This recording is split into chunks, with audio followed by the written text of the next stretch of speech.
김치는 아직 익지도 않았는데 그날 집안의 분위기는 먼저 얼어붙었습니다. 평생 김장을 해온 시어머니와 처음으로 김장 앞에 선 며느리. 문제는 김치가 아니었습니다. 그저 아무 생각 없이 던진 한마디가 서로의 마음에 오래 남아있던 감정을 건드렸습니다. 11월 중순, 이른 아침이었습니다. 경상도 시골 마을 백씨 집안은 올해도 어김없이 김장철을 맞았습니다. 시어머니 박순덕 씨 69. 그녀는 시집 온 지 45년 한 번도 거르지 않고 김장을 해왔습니다. 손가락 마디마디에 새겨진 세월의 흔적이 오늘도 배추를 만질 준비를 하고 있었습니다. 올해는 배추가 좀 작네. 그래도 속이 꽉 찬 게 알차긴 하구만. 마당 한쪽에는 이틀 전에 절여둔 배추 100포기가 큰 대야에 담겨 있었습니다. 새벽부터 정갈하게 씻어 물기를 빼둔 것입니다. 그때 안방에서 며느리 김지혜 씨가 나왔습니다. 35, 결혼 3년 차. 서울에서 나고 자란 그녀에게 이런 대규모 김장은 처음이었습니다. 어머니, 제가 도와드릴게요. 아침은 드셨어요? 나는 먹었어. 너는? 저도 간단히 먹었어요. 뭐부터 하면 될까요? 일단 저 무 깎아. 채칼로 곱게 썰어야 돼. 순덕 씨의 말투는 무뚝뚝했지만 사실 마음속으로는 며느리가 기특했습니다. 요즘 젊은 며느리들이 김장 같은 걸 하려고 하겠습니까? 하지만 그녀는 그 마음을 말로 표현하는 법을 배우지 못했습니다. 시집와서 시어머니에게 배운 건 일하는 법이었지 마음을 나누는 법이 아니었으니까요. 어머니, 이 정도 굵기면 괜찮을까요? 좀 더 가늘게. 김치에 들어가는 무는 얇아야 맛있어. 아, 네. 지혜는 시어머니의 눈치를 살폈습니다.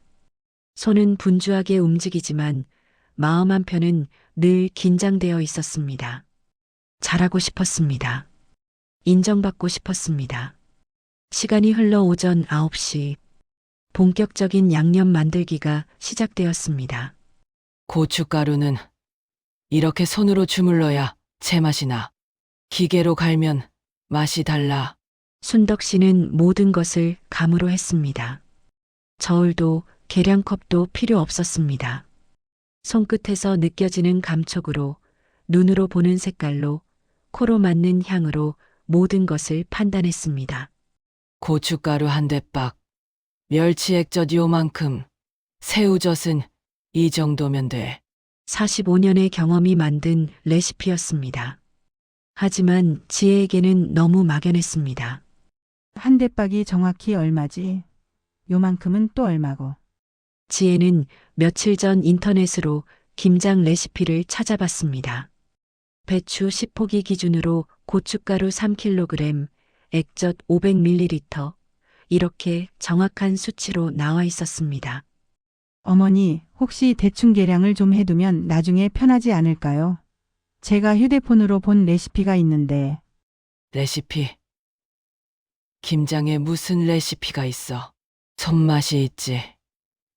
순덕 씨의 목소리에는 약간의 경직이 섞였습니다. 하지만 지혜는 그것을 알아채지 못했습니다. 아, 그게 아니라 제가 나중에 혼자 할 때 참고하려고요. 어머니 손맛을 정확히 배우고 싶어서요.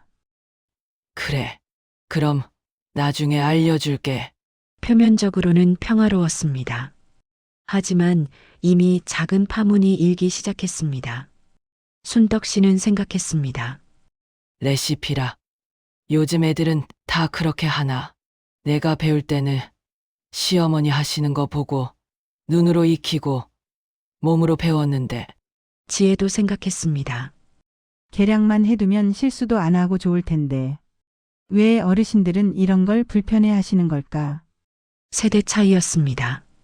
하나는 경험과 감으로, 하나는 정보와 데이터로 세상을 배워온 두 여자. 그 간극을 좁히는 것은 생각보다 어려웠습니다. 오전 11시, 양념이 거의 완성되어 갔습니다. 이제 간을 봐야 돼.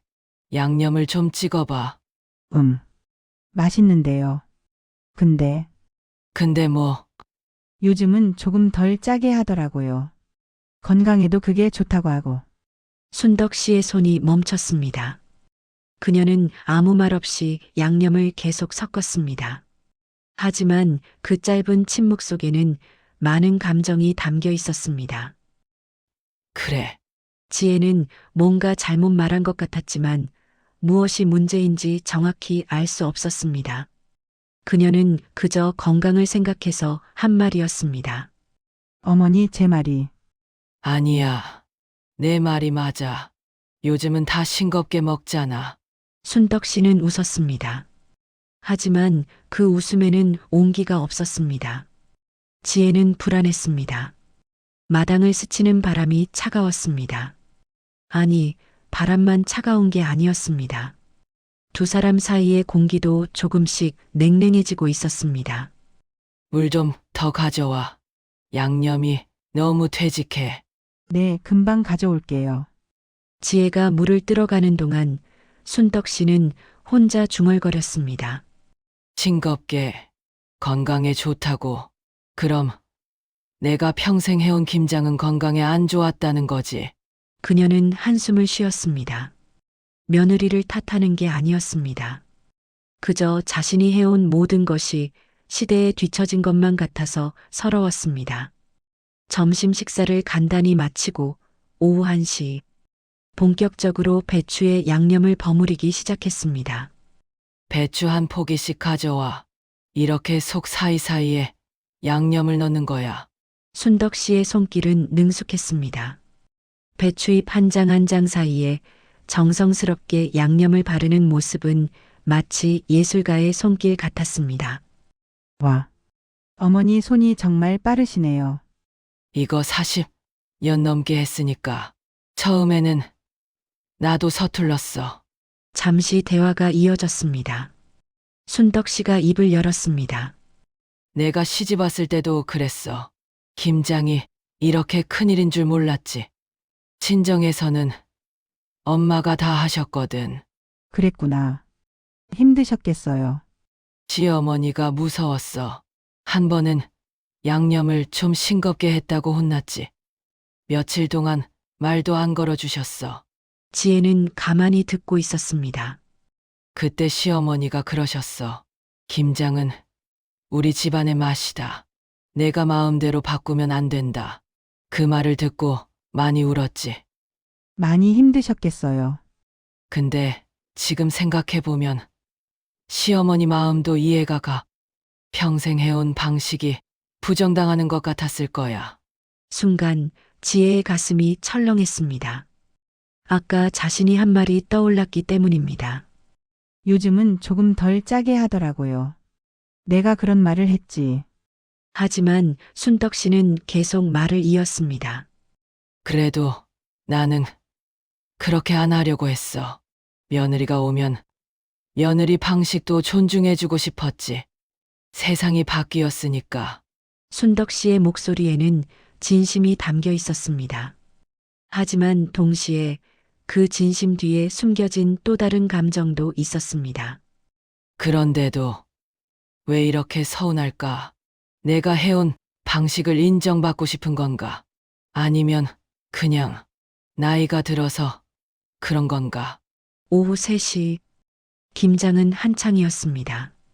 두 사람은 묵묵히 일했습니다. 어머니, 이 방법 말고 좀 더 쉬운 방법도 있대요. 쉬운 방법. 네, 요즘은 그냥 큰 통에 배추랑 양념 다 넣고 한꺼번에 버무리기도 한다고 하더라고요. 이렇게 한 장씩 바르면 손도 많이 가고. 지혜는 정말 도움이 되고 싶어서 한 말이었습니다. 시어머니가 편하게 일할 수 있도록요.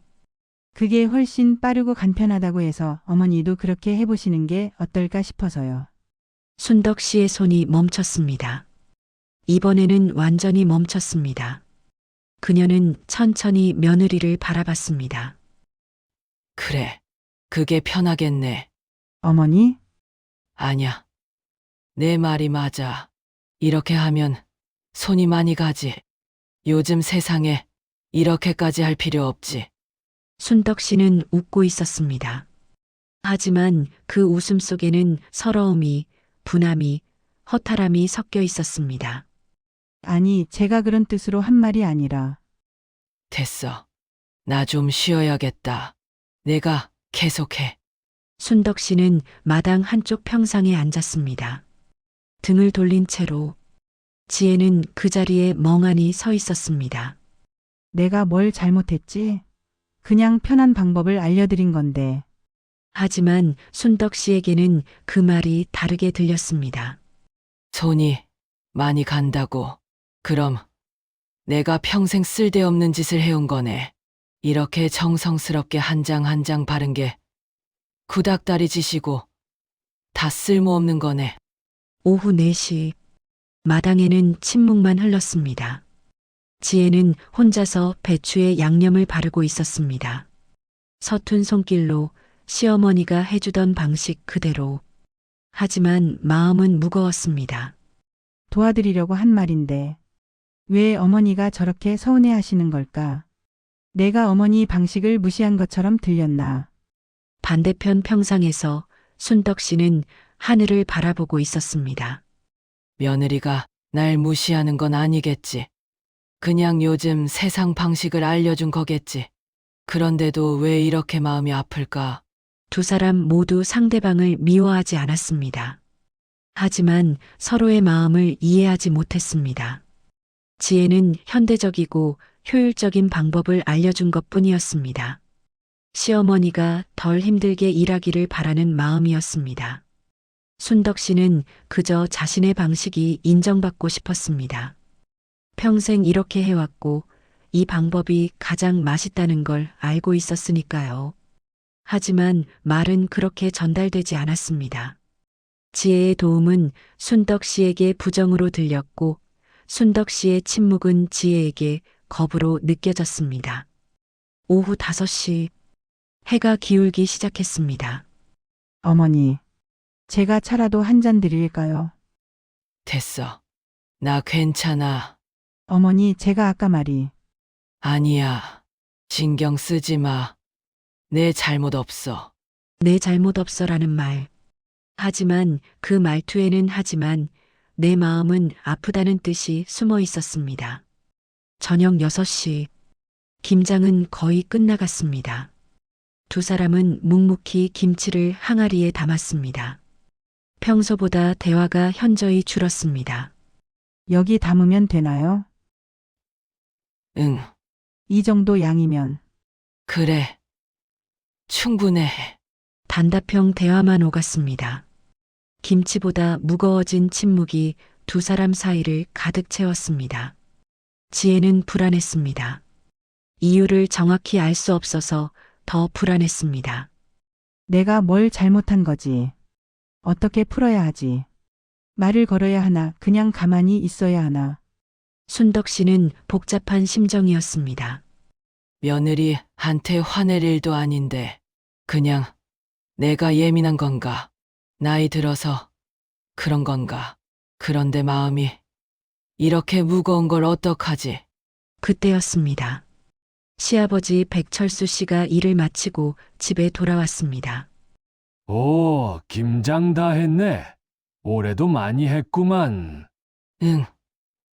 이제 거의 끝났어. 며느리가 많이 도와줬겠네. 수고했어. 지혜야. 아니에요. 철수 씨는 두 사람 사이의 미묘한 기류를 눈치채지 못했습니다. 아니, 눈치챘을지도 모릅니다. 하지만 어떻게 해야 할지 몰라 모른 척 했을 수도 있습니다. 그래. 고생들 많았어. 나는 씻고 올게. 다시 침묵이 찾아왔습니다. 저녁 7시 김장이 모두 끝났습니다.